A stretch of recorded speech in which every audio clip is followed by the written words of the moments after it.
한때 가장 풍요로웠던 산유국이자 미국 제국주의 워싱턴 컨센서스에 대항하며 남미 컨센서스를 구축하려 했던 나라, 신자유주의에 맞서 21세기 사회주의를 주창하며 전 세계의 많은 좌파들에게 큰 영감을 주었던 나라, 바로 현재 초인플레이션, 개폭망 국가로 자리매김한 베네수엘라입니다. 현재 베네수엘라에 살고 있는 국민들은 역사의 시계를 과거 풍요로웠던 그 시절로 되돌리고 싶어합니다. 도대체 어디서부터 첫 단추를 잘못 끼워서 지금과 같은 돌이킬 수 없는 지경까지 오게 됐을까요? 우리는 과거로 돌아가 베네수엘라에 어떠한 문제가 있었는지 알아가 보도록 하겠습니다.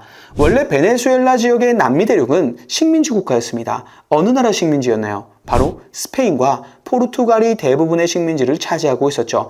스페인이 과거 패권국이 될 수 있었던 이유 중 하나가 남미에서 들고 들어오는 엄청난 양의 은하 때문이었죠. 스페인은 16세기부터 남미에서 약탈과 착취를 일삼았었습니다. 그렇다 보니 토착민들은 수백 년에 걸쳐 노예와 같은 생활을 해왔습니다. 노예와 같은 생활을 하니 당연히 교육 수준이나 복지 수준도 낮았고 사회적 불평등을 당연하게 여기는 착취적 제도가 그들의 뇌리 깊숙이 자리 잡히기 시작합니다. 사실 남미가 스페인의 식민지긴 했지만 지금처럼 실시간으로 그 넓은 영토를 관리하고 오고 가고 할 수는 없었습니다. 그래서 자체적으로 남미에서 자리를 잡은 세력들이 해당 지역을 운영해 나가기 시작했던 거죠.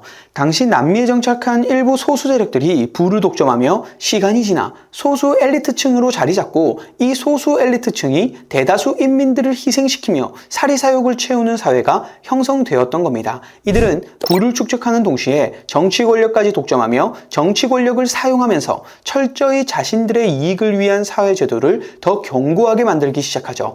그들의 아들, 또 그 아들이 낳은 딸과 아들 입장에서는 한평생을 남미에서 살고 스페인 땅을 밟아보지도 못한 사람들도 있었겠죠. 그런데 어느 날 스페인의 나폴레옹이 침공하면서부터 이 남미 식민지에 균열이 생기기 시작합니다. 스페인 입장에서도 나폴레옹과 전쟁을 해야 하는 입장에서 식민지로부터 세금을 더 걷어들여야 하는데 식민지 내의 국민들 입장에서는 당연히 저항할 수밖에 없습니다. 그들 입장에선 가보지도 못한 국가에서 강제로 자신의 재산을 강탈해가는 것으로밖에 안 보이는 거죠. 이렇게 불만이 폭발하는 상황에서 나폴레옹이 에스파냐 수도를 함락하고 에스파냐 국왕을 폐위시켜버립니다.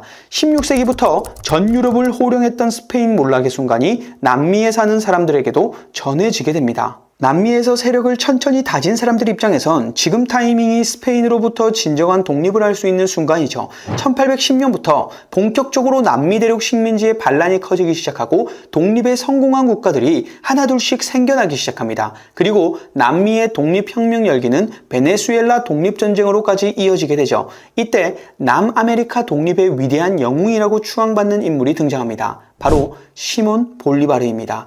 우리 베네수엘라 공식 명칭이 베네수엘라 볼리바르 공화국이었죠. 원래 베네수엘라 공화국이었는데 이 볼리바르의 혁명을 자국민들에게 다시 한번 강조하기 위해서 나라 이름을 고쳤던 겁니다. 독립투쟁의 영웅이라고 불리는 이 볼리바르는 스페인군과의 전투에서 수많은 실패를 거듭했지만 각종 게릴라와 효율적인 군사적 기량을 발휘해 결국 스페인군을 꺾는 데 성공했고 1819년 2월에는 베네수엘라 대통령으로 선출되는 등 활발한 독립운동을 이어나갔던 인물입니다. 그리고 볼리바르 세력은 베네수엘라의 국경 너머로 확장하여 콜롬비아, 에콰도르, 파나마 영토를 통합하며 그랑 콜롬비아를 건국하게 됩니다.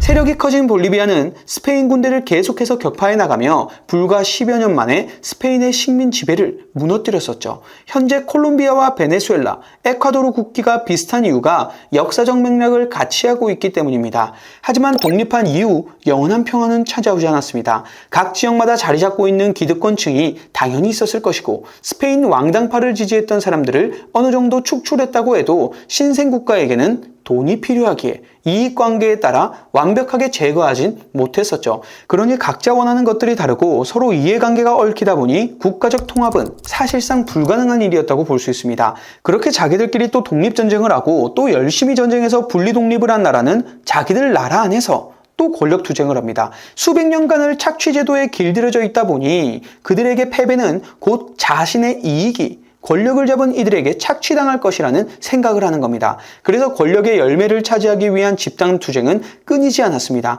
당연히 권력 투쟁으로 경제는 답보 상태로 머물러 있었고 정치는 늘 불안할 수밖에 없었던 겁니다. 그렇게 그란 콜롬비아가 쪼개지면서 베네수엘라는 1831년에 독립을 하게 됩니다. 베네수엘라는 독립을 하면서부터 바로 독재를 경험합니다. 독립 지도자인 호세 안토니오 파에스가 초대 대통령이었는데 소수 엘리트층과 함께 독재 정치를 하게 되죠. 독재를 하려면 군의 힘을 키워야 합니다.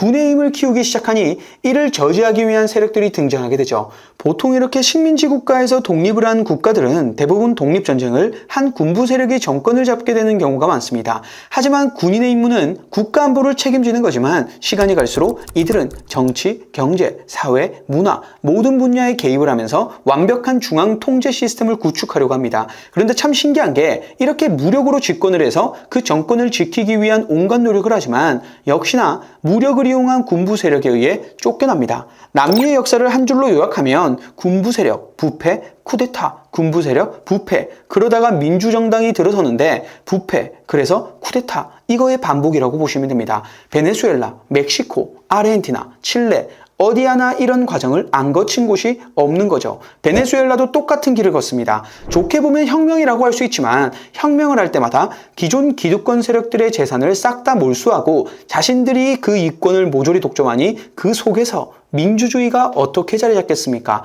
아무리 독재 정권을 타도해도 민주주의를 발전시키는 과정에서 또 법치가 불가능할 정도로 새로운 무질서에 빠지게 됩니다. 현재는 민주주의를 원칙적으로 형태만 유지할 뿐 여전히 착취적 제도에 굳게 뿌리를 내리고 있기 때문에 형태가 다를 뿐 그냥 결국에는 새로운 독재로 이어지는 겁니다.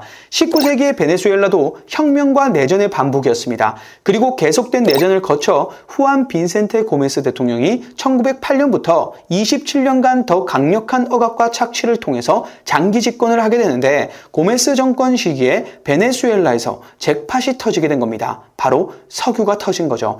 19세기 초까지만 해도 석유는 그렇게 매력적인 에너지원이 아니었습니다. 하지만 19세기 중반부터 미국에서 본격적인 석유 산업이 태동하기 시작했고 19세기 말에는 조명용 연료로 석유를 사용하기 시작합니다. 그리고 20세기에 들어서는 석유가 단순히 불을 밝히는 역할을 하는 것이 아니라 동력의 연료로서 사용되기 시작하는데 이때부터 새로운 상황이 전개되면서 석유 산업과 석유 시장은 급격한 변혁을 겪게 됩니다. 20세기가 시작되자 세계 석유 시장의 규모는 엄청난 속도로 커지기 시작하죠. 유럽과 미국의 메이저 석유 회사들은 빠르게 시장을 선점하기 위해서 자신들의 지질조사팀을 대동하여 석유가 날만한 나라들을 탐사하기 시작합니다. 당시 베네수엘라에는 유럽계 석유 회사인 로열 더치 쉘이 탐사를 했었는데 이때 지질조사팀이 베네수엘라에 엄청난 석유 자원이 매장되어 있다는 사실을 발견하게 됩니다. 이 소식은 런던과 뉴욕으로 빠르게 전달됐고 수많은 석유 회사들이 베네수엘라에 들어오게 되죠. 당시 베네수엘라 대통령이었던 고메스는 외국 석유 회사의 원유 개발을 적극적으로 지원하면서 개발에 박차를 가합니다. 미래의 전략 자원인 석유가 베네수엘라에게 어떠한 영향을 주게 될까요? 이어지는 내용은 다음 영상을 통해서 알아보도록 하겠습니다. 감사합니다.